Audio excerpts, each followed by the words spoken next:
Hi, Julia. I would like to ask you two questions. The first question, statistically speaking, which factor predicts the best the personal wealth of an average person? Any ideas? Yes. Zip code. That's very good. That's a very good idea. That's one. Experience? It could be. Yes, zip code, like country of residence. For sure, there is difference between Switzerland and Ethiopia, for example.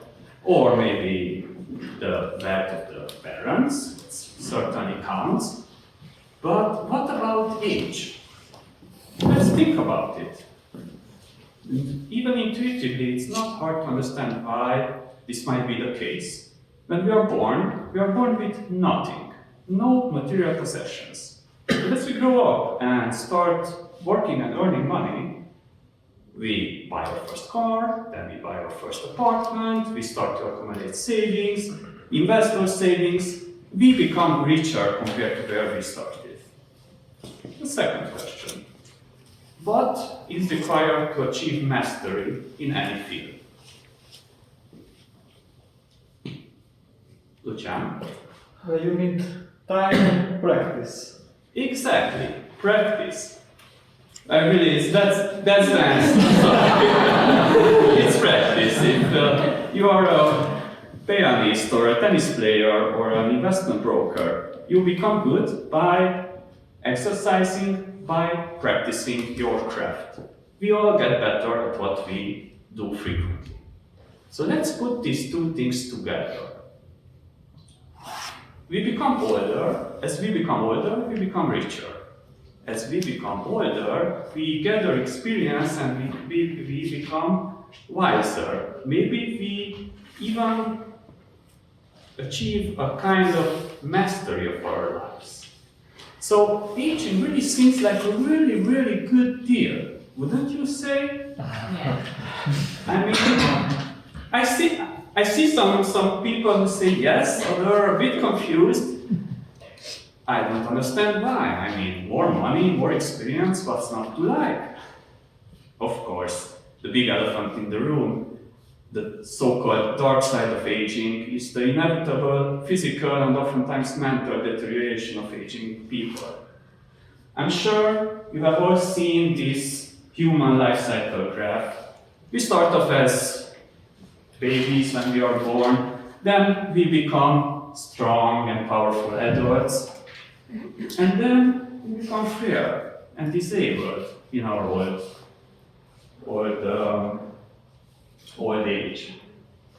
But is that an inevitable fate?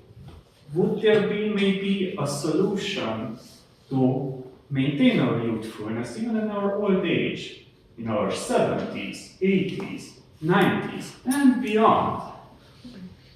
To answer this question, we don't have to create the alchemist philosopher's stone or find the fountain of youth. We just need to study aging using the scientific method. Science progressed tremendously in the last few decades, trying to understand what happens in an aging body as time passes. And we have identified nine root causes, 9 so-called hallmarks of aging that happen as we progress in age. Genome instability, telomere attrition, pathological cell accumulation including senescent cells, epigenetic dysregulation, mitochondrial dysfunction, altered cellular communication, extracellular matrix stiffness, deregulated nutrient sensing, all contribute to aging. And these are the companies that are currently conducting research and clinical trials to try to find solutions to all these aging problems. It's a very dynamic and really quickly growing field. 20 years ago, most of these companies didn't even exist, or the ones that existed were not focusing on any kind of research regarding aging. So it's really my belief that radical human life extension is not a question of if, it's a question of when. But, of course, this is the $1 million question. When? When will be these anti-aging therapies available?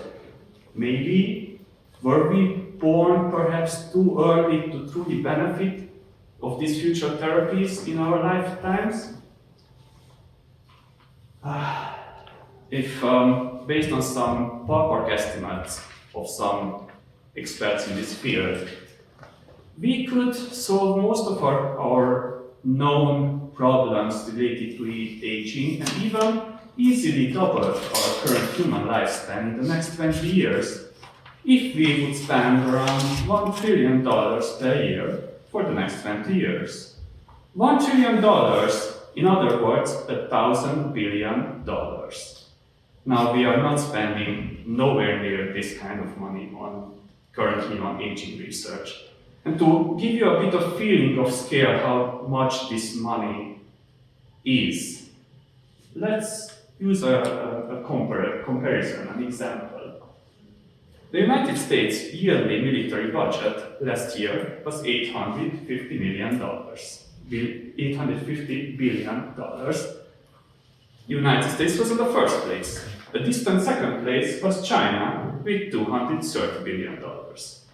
Now, if by some magic, both the United States and China decided that they don't want to spend any more money on military for the next 20 years and redirect those yearly funds to the aging research, then yes, perhaps in 20 years we would have some groundbreaking, radical new therapies to extend our lifespan. But of course, we know this won't happen. So obviously, it will take more than 20 years, significantly more, to achieve any of these breakthrough therapies. In the meantime, our best bet to stave off aging comes down to mundane, boring stuff. Eat healthier, sleep better, exercise more. But keep in mind, the future is truly limitless. Thank you.